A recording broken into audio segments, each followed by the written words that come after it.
Bel bonjour! Ma chaîne fête ses 10 ans, alors je te propose de remonter le temps et de parler de 10 livres qui ont fait évoluer ma chaîne. Cette vidéo, ce sera aussi l'occasion de parler de mon ressenti sur Booktube après 10 ans. C'est parti! Chaque œuvre est un tambour. Ici, on fait vibrer les voix que l'on tait. Je suis Liv, médiatrice culturelle avec intention, et le 30 juillet 2014, j'ai créé ma chaîne Nostalgique Lily Rose pour partager mes poèmes lus. Tu peux d'ailleurs retrouver un des poèmes lus sur ma chaîne qui s'appelle Mon arc-en-ciel. J'ai très vite abandonné, j'ai partagé 3-4 poèmes et puis après j'ai laissé la chaîne un petit peu à l'abandon. Et en 2016, j'ai lu Americana. Americana est un roman où on suit les déboires d'une jeune étudiante nigériane aux États-Unis et son retour dans son pays natal. Dans ce livre, on va parler de racisme, de colorisme, d'acceptation de soi, de cheveux afro. Ce sont des thématiques qui ont vraiment résonné en moi, qui m'ont beaucoup touchée et ça m'a donné l'envie de partager mes lectures sur Booktube. C'est la première vidéo que j'ai fait, j'ai parlé de ce livre. Et voilà, c'est ça qui m'a mis le pied à l'étrier dans l'univers Booktube. Alors, j'ai fait une totale refonte de ma chaîne en 2025, été 2025. Donc, je ne vais pas trouver l'historique ou mes avis des livres dont je vais te parler ici dans cette vidéo sur la chaîne, mais tu peux retrouver pas mal de mes avis sur mon blog si ça t'intéresse de savoir ce que j'en avais pensé à l'époque, pour certains en tout cas. Voilà. En 2016, j'ai également lu un roman auto-édité, enfin en tout cas il était auto-édité à l'époque. Il s'agit du roman Trois carnets de Stéphane Labon. Dans ce thriller, on va voir à quel point un petit mensonge peut entraîner un tas de péripéties. Et vraiment, je l'ai beaucoup rapproché de Un homme idéal avec Pierre Ninet. Si tu as aimé ce film, tu aimeras sans doute ce livre. J'ai vraiment beaucoup aimé ce livre et je me suis dit vraiment c'est dommage de passer à côté de l'auto-édition. Et c'est pourquoi en 2017, j'ai lancé mon challenge Coup de pouce au talent. Alors tu vas voir, je lance toujours un tas de challenges avec beaucoup de conviction et de motivation. Il y en a que j'abandonne assez vite, d'autres pas.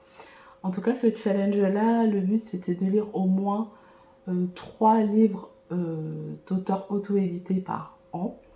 Je l'ai suivi pendant peut-être 2 ans, ce challenge-là.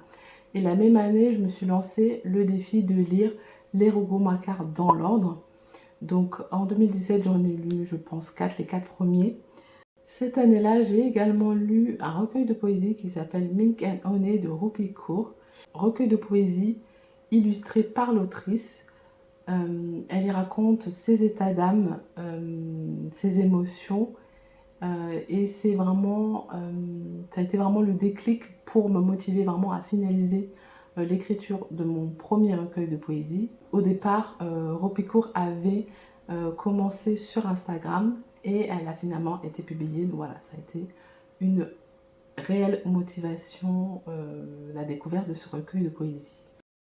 Du coup, fin 2017, j'ai publié mon premier recueil de poésie, Tous les mots de Lily, qui est disponible sur Amazon.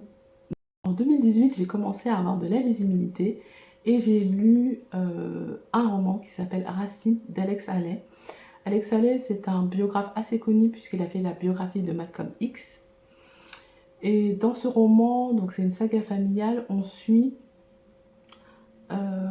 Kunta Kinte, donc un Africain qui est enlevé et déporté aux États-Unis pour être mis en esclavage. Dans ce roman, il y a une très forte valeur donnée à la transmission.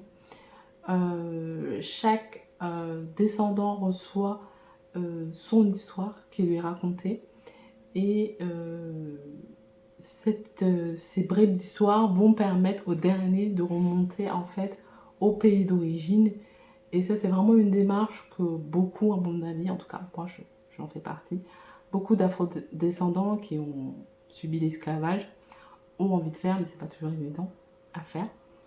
Et, et du coup, voilà, c'est un livre qui a résonné en moi par rapport à l'histoire, par rapport à mon histoire et par rapport à l'histoire, comment c'est raconté. Voilà, c'est un livre dont je parle très souvent. Enfin, t'as plus toute l'historique de ma chaîne, mais voilà. C'est un livre dont je parle très souvent et je te recommande vraiment d'aller le lire. En 2019, j'ai lu Invisible Man de Ralph Ellison, qui est un roman où on suit un jeune homme qui se sent invisible et donc il décide de tirer profit de cette invisibilité. Et donc c'est une réflexion sur le racisme aux États-Unis, sur la société américaine de manière générale, sur la politique, justement comment les Noirs peuvent se défendre aux États-Unis. J'ai beaucoup aimé ce livre, ça a été vraiment une grosse claque. Il pousse vraiment très loin la réflexion sur le racisme de la société américaine et je trouve que c'est un livre qui est encore très actuel. J'ai vraiment décidé de créer mon club de lecture grâce à ce livre parce que je me suis rendu compte que des œuvres majeures et des auteurs majeurs n'étaient pas du tout plébiscités, qu'on parlait toujours des mêmes livres. Et que moi j'avais vraiment beaucoup de lacunes dans les œuvres majeures des auteurs noirs et j'ai décidé de créer mon club de lecture qui met en avant des auteurs noirs. Et le premier livre que j'ai lu dans le cadre de mon club de lecture, c'est Bad Feminist de Roxane Gay. Roxane Gay est une autrice américaine d'origine haïtienne et dans cet essai, elle va parler du féminisme à travers la pop culture. Donc elle va parler par exemple de pas mal de séries. Et ce que j'ai aimé dans cet essai, c'est qu'elle dit qu'on a beau avoir des idéaux très élevés, on reste humain et qu'on n'est pas parfait. On peut être féministe mais faire des choses qui desservent les féministes. Donc c'est à partir de ce moment-là que je me suis définie comme féministe, mais comme bad féministe en réalité, puisque voilà, je sais que je suis pas parfaite, et rien n'est parfait d'ailleurs, mais c'est justement ça, être humain. Et à partir de là, j'ai décidé dans mon book club d'intégrer donc des essais féministes et de parler d'auteurs noirs. Donc à chaque fois, ça s'étoffe en fait. En 2020, j'ai lu Chronique de la dérive douce de Dany Laferrière. Je l'ai découvert, enfin je l'ai lu grâce à un challenge Un hiver avec Dany Laferrière de Marjorie, de la chaîne Les Lectures de Marjorie. Et j'ai voilà, choisi au hasard un des livres de Dany Laferrière qui allait à ma bibliothèque. Donc Chronique de la dérive douce. Et c'est un roman avec une forme assez poétique, on dirait, voilà, l'écriture on dirait des vers. Et dans ce livre aussi, il raconte son arrivée au Canada, son exil forcé, sa fuite d'Haïti, parce que Dany Laferrière est un auteur haïtien.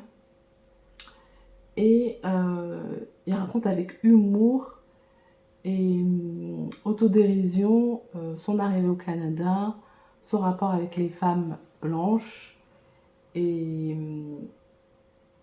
la difficulté de l'exil forcé, la difficulté de s'intégrer dans un nouveau pays qui n'a pas du tout les mêmes codes. Et c'est vraiment un livre qui m'a beaucoup touchée, par rapport à mon écriture à moi. Je me suis dit que j'avais envie d'écrire, de sortir un petit peu de la poésie et d'aller vers le roman, ou en tout cas le journal intime. Donc ça a influencé mon écriture. Et deuxièmement, ça a influencé aussi mon rapport au livre, parce que là je me suis dit qu'il y avait des auteurs quand même, parce que Dany Laferrière fait partie de l'Académie française et j'avais quasiment jamais entendu parler de lui. Et je me suis dit, bah, c'est pas possible, il y a vraiment une niche à exploiter. Et c'est là que j'ai eu l'idée de créer mon entreprise de coffrets littéraires, ce que j'ai fait en 2020. J'ai lancé mon entreprise de coffrets littéraires pour mettre en avant, mais cette fois-ci des auteurs méconnus au sens large, dont des femmes, des auteurs noirs, des auteurs, enfin la littérature du monde entre guillemets.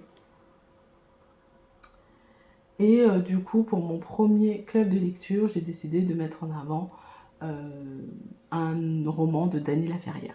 Voilà. En 2021, j'ai publié mon deuxième recueil de poésie qui s'appelle Le jaune des jonquilles. En 2021, j'ai également lu Tropique toxique, le scandale du chlordécone de Jessica Oublié, qui est une BD, on va dire un roman graphique, documentaire, sur les enjeux politiques, sociaux et économiques de l'empoisonnement au chlordécone aux Antilles et en Afrique aussi. C'est une BD hyper complète, une enquête très approfondie sur ce scandale et on a aussi des témoignages avec des photos, vraiment des gens qui ont été malades, qui sont malades à cause de l'utilisation de ce pesticide hautement toxique. Et à la fin, on a même une discussion sur l'écologie décoloniale. Enfin, vraiment, BD hyper intéressante que je recommande vraiment de lire. Jessica Oublié a fait vraiment un travail exceptionnel dans cette BD. Je recommande plus. La même année, j'ai lu Peau noire masque blanc de Frantz Fanon. Ça a été la première chronique, la première vraie chronique de ma chaîne. Et ça a été aussi la première vidéo où j'ai eu des commentaires assez négatifs, très négatifs. Ça n'avait pas été le cas avant. Et donc, j'en ai déjà parlé aussi beaucoup de ce livre aussi, mais Peau noire masque blanc, c'est un essai psychiatrique, puisque à la base c'est la thèse de Frantz Fanon, où il nous parle de ce que c'est que d'être noir, mais de ce que ça nous fait mentalement, au psyché, d'être noir dans un pays occidental, un pays qui refuse notre existence d'une certaine manière. Et hyper intéressant, c'était la première fois qu'une personne parlait de ce que je ressentais moi, et ça fait du bien. Pas facile à lire, des phrases longues, assez pointues, puisque c'est vraiment c'est un essai psychiatrique, voilà, donc c'est très avec des termes très spécifiques, etc. Bon, pas facile à appréhender, mais hyper intéressant et encore hyper actuel, encore en 2026, au moment où je parle. Ça a été vraiment une claque cet essai et je l'avais lu aussi dans le cadre de mon club de lecture. D'ailleurs, en 2022, toujours avec mon club de lecture, j'ai lu L'esclavage raconté à ma fille. L'esclavage raconté à ma fille est un court essai où on a un dialogue entre une adolescente et l'autrice, donc sa fille, quoi, ce dialogue fictif entre sa fille adolescente et l'autrice. Sa fille lui pose des questions par rapport à l'esclavage, par rapport à l'histoire, par rapport à la loi, dit loi Taubira. Et nous, du coup, ça nous permet d'appréhender de manière très fluide et très didactique l'histoire de l'esclavage, qui est une période de l'histoire où on a beaucoup romantisé, beaucoup éludé de choses. Et là, elle replace tout dans le contexte et je trouve que c'est vraiment par sa forme et parce qu'elle raconte vraiment un essai à lire absolument. C'est fluide, c'est didactique, c'est touchant et elle parle aussi du travail de mémoire, elle parle de compensation, est-ce qu'on peut compenser ce peuple, mon peuple, par rapport à ce qui lui est arrivé. Et je trouve la réflexion intéressante. Elle dit pas, voilà, il faut faire ci, il faut faire ça. Elle pose des pistes et voilà, je trouve ça hyper intéressant. Et franchement, j'ai rarement vu un essai que j'ai lu aussi facilement. Moi, j'aime beaucoup lire des essais, j'aime beaucoup apprendre des choses quand je lis. Mais c'est vrai que les essais, je trouve ça toujours pas fluide, pas facile à appréhender. Et cet essai-là, ça a été tout le contraire. Donc, ça m'a fait un bien fou de me dire, voilà, j'arrive à lire un essai sans me dire, pff, bon voilà, il y en a eu d'autres, hein, mais celui-là, c'est quand même celui que je me place au-dessus des essais les plus fluides à lire. Donc voilà, si toi aussi, tu dis, oh, les essais, c'est pas pour moi et tout, je te recommande vraiment celui-ci. En 2023, j'ai lu Femme, race et classe. Je vais pas t'en parler ici parce que j'ai déjà fait une vidéo, donc je te mets le petit i ici. Ça a été aussi un essai très marquant par rapport notamment à l'intersectionnalité, de relier en fait toutes les oppressions que subissent les femmes noires au niveau du sexe, de la classe et de la race. Très intéressant. J'ai lu aussi cette année-là, en 2023, Perpendiculaire au soleil, qui est un roman graphique, une BD, où on suit une correspondance entre l'autrice et un jeune homme noir qui est dans le couloir de la mort. Et à travers leur correspondance, on voit les privations que subissent les personnes dans le couloir de la mort. On sent la critique de l'autrice du système judiciaire américain. Elle questionne les conditions de vie des détenus, la peine de mort, le système judiciaire américain. C'est une œuvre touchante, engagée, qui questionne voilà, la manière dont la société voit ces personnes privées de liberté en fait.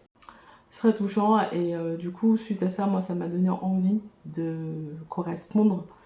Voilà, donc je me suis un peu renseignée sur les organismes qui font ça, il y en a quelques-uns.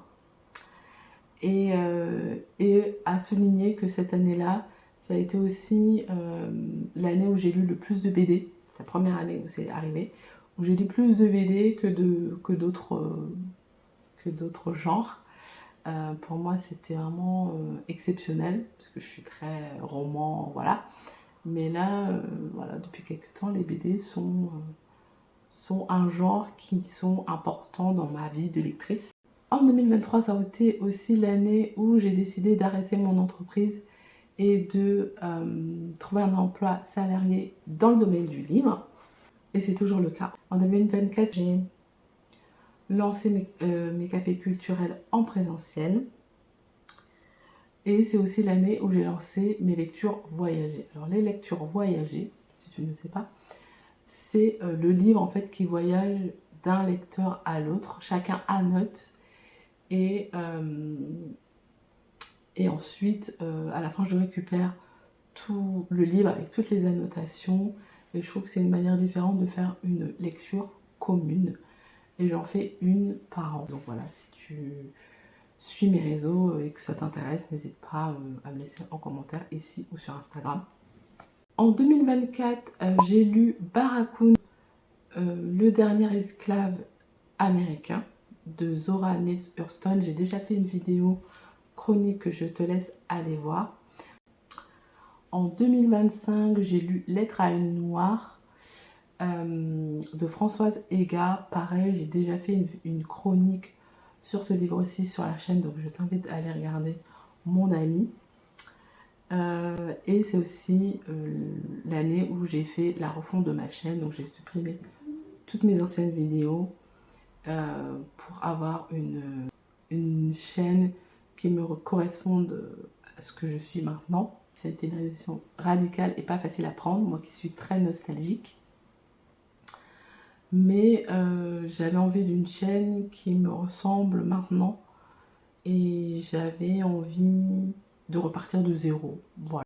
En 2026, j'ai lancé mon club de lecture en présentiel et on va lire Ne m'appelle pas capitaine de Lionel Trouillot. Donc voilà, si ça t'intéresse. Voilà, j'ai retracé les 10 premières années de ma chaîne à travers 10 livres. Je pense à un petit défi là que m'a suggéré Séverine. Donc Séverine, si tu passes par là, coucou. J'ai bien envie en fait de relire un des livres dont je t'ai parlé là dans cette vidéo, dont j'ai pas encore fait de chronique. Donc notamment Racine de Alex Haley, Invisible Man de Ralph Ellison, Peau noire masque blanc de France Fanon et Americana. Donc j'aimerais bien relire un de ces 4 livres, mais de voir mon ressenti des années après sur des livres qui m'ont marqué. Voilà, si ça t'intéresse d'avoir cette vidéo, donc n'hésite pas à me dire en commentaire lequel des livres tu veux que je fasse un read along. Je pense que je ferai une vidéo un peu vlog, voilà. N'hésite pas à faire une phrase pour argumenter ton choix. Maintenant, je vais te faire un petit peu mon bilan de ces 10 années sur Booktube. Enfin, YouTube, c'est le réseau social que je préfère. Je suis sur pas mal de réseaux, donc j'ai un blog, j'ai Instagram, j'ai TikTok depuis peu. J'ai un blog, j'ai un podcast, mais YouTube, ça reste la plateforme que je préfère parce que je peux m'exprimer voilà, sans revenu. J'ai pas de... On va dire, voilà, je peux faire des formats plus ou moins longs et je montre vraiment ma personnalité à peu près. En tout cas, c'est le réseau social dans lequel je me sens le plus à l'aise. J'ai toujours plaisir, après 10 ans, à revenir. Donc, je vais commencer déjà par ce que je n'aime pas quand même. J'aime pas, mais ça tu le sais déjà, les book hauls. Je trouve que parler pendant 1h45 de livres que tu viens d'acheter, que tu n'as pas encore lu, pour moi, je trouve pas ça intéressant. J'admets voilà, que quand même, si la personne explique pourquoi elle a acheté ce livre, qu'est-ce qui l'a influencé, voilà, si elle donne des arguments par rapport au choix du livre, comment elle choisit ses livres, etc., ça peut être intéressant. Somme toute, je préfère quand quelqu'un me parle d'un livre qu'elle a lu, qu'elle me donne son avis. Voilà. Je n'aime pas qu'on raconte tout le livre pour donner son avis.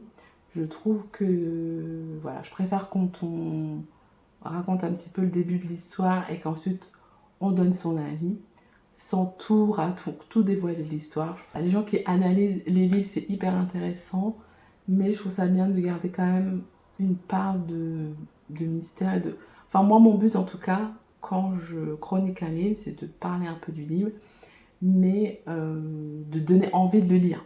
Et si je te raconte toute l'histoire, ben voilà, c'est plus la peine que tu lises le livre en fait. En tout cas, j'essaie de me tenir à ça.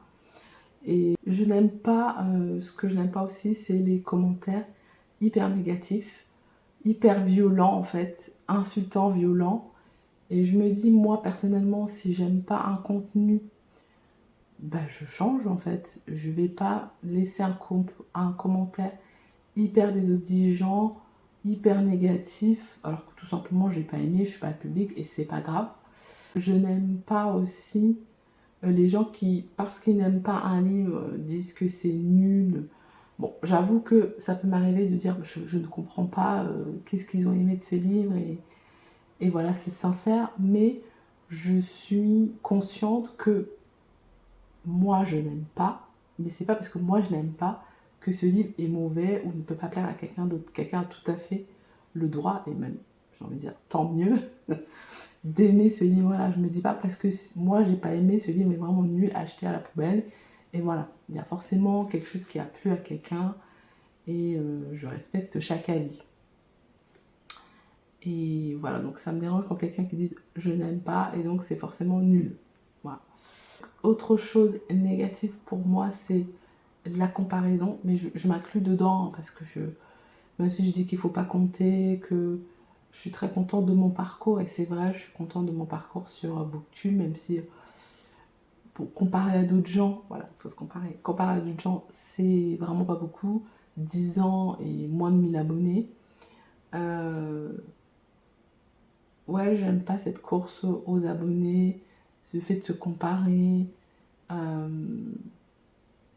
J'aime pas ça, mais je le fais. Donc là, c'est des choses que j'aime pas. Dans tout ce que j'ai dit que j'aimais pas, ça veut pas dire que ça m'arrive pas moi-même de le faire parfois. Même si je me dis non. Mais voilà, j'ai décidé de prendre du plaisir à voilà, ce que je fais. Et puis après, ça plaît pas. Je préférerais que ça plaise quand même, qu'il y ait des échanges en tout cas. Mais si ça plaît pas, j'ai pas non plus envie de faire un contenu qui va plaire aux gens. J'ai envie que le contenu me plaise à moi. Et après, si ça plaît à d'autres gens, bah, cerise, on va dire, sur le gâteau. Mais j'ai pas envie de faire que du contenu pour plaire aux gens. Voilà. De toute façon, je pense qu'en faisant ça, on tient pas forcément longtemps. Donc, c'est pas. Voilà. Sur le long terme, c'est pas possible. En tout cas, en 10 ans, c'est pas possible. Donc voilà. A contrario, ce que j'aime beaucoup, c'est déjà, à titre personnel, ça m'a donné une aisance à l'oral que je n'avais pas. L'introvertie que je suis n'avais pas, parce que je ne parlais pas beaucoup, et maintenant je parle beaucoup. En tout cas, quand il y a un sujet qui me passionne, je peux en parler pendant des heures. Et non, voilà, avec cette chaîne, j'ai vraiment acquis une aisance à l'oral, et voilà, je trouve ça plutôt cool. L'autre chose positive, bah, c'est de partager les livres, quoi, de partager ma passion. J'ai toujours plaisir à le faire au bout de 10 ans et je trouve ça génial. Je ne suis pas quelqu'un d'hyper constante. Et d'ailleurs, c'est cette constante qui m'a donné envie de faire une reconversion professionnelle parce que je me suis dit que ça fait 10 ans que tu en parles et tu t'en lasses pas. Au contraire, même, je dirais que ça monte crescendo. Et donc, parce qu'il y a vraiment une évolution dans ma manière d'appréhender la littérature, c'est devenu quelque chose de beaucoup plus, entre guillemets, militant, même si j'aime pas du tout ce terme, parce que je me sens pas du tout militante, mais il y a eu un côté engagé quand même qui est apparu au fil des années. Et voilà, ça plutôt chouette. J'ai fait aussi, grâce à cette chaîne, de très belles rencontres, des gens même qui sont devenus des amis. Et ça, c'est vraiment très chouette voilà, de rencontrer des gens que j'aurais jamais rencontrés, des gens qui ont la même passion que moi, et de discuter, d'échanger, et cerise sur les gâteaux, de créer de véritables amitiés. Ça, je trouve ça vraiment chouette. Je suis vraiment très très contente de ça. Merci en tout cas pour ton soutien, que tu sois là depuis quelques jours, quelques mois ou même des années. Merci d'être là, merci de commenter, merci de mettre des pouces bleus, merci de parler de ma chaîne. Le bouche à oreille, je pense que c'est quand même ce qui fonctionne le mieux. Et puis voilà, laisse résonner le tambour. À très vite pour de nouvelles vibrations culturelles avec intention. Qu'un petit mensonge peut entraîner vraiment des complications. Donc je trouve que il s'agit de La Fortune des Rougon et de La Curée. Donc voilà, je vous en parle. Bref, donc je viens vous parler du livre de Maryse Condé, Moi Tituba, sorcière de Salem. Vous allez bien, alors je continue sur ma lancée et je viens vous parler de Peau noire, masque blanc de France Fanon, qui est un alimentaire de Didier Détouche et Cécile Madassamy, donc c'est aux éditions Negmaron. Donc là aussi c'est un livre assez court, mais qui... Je vais parler aujourd'hui de 5 maisons d'édition qui mettent en valeur la littérature caribéenne d'outre-mer. 43 et s'élève pour cet ouvrage-là, et elle a beaucoup collaboré sur des ouvrages avec Sartre, enfin voilà, elle est très proche de Sartre. Et donc voilà, si j'aime pas le livre que la personne a recommandé, voilà, moi je le tiens pas du tout rigueur, donc il y a pas de souci, mais oui, je stresse. Et toi? Je vais pas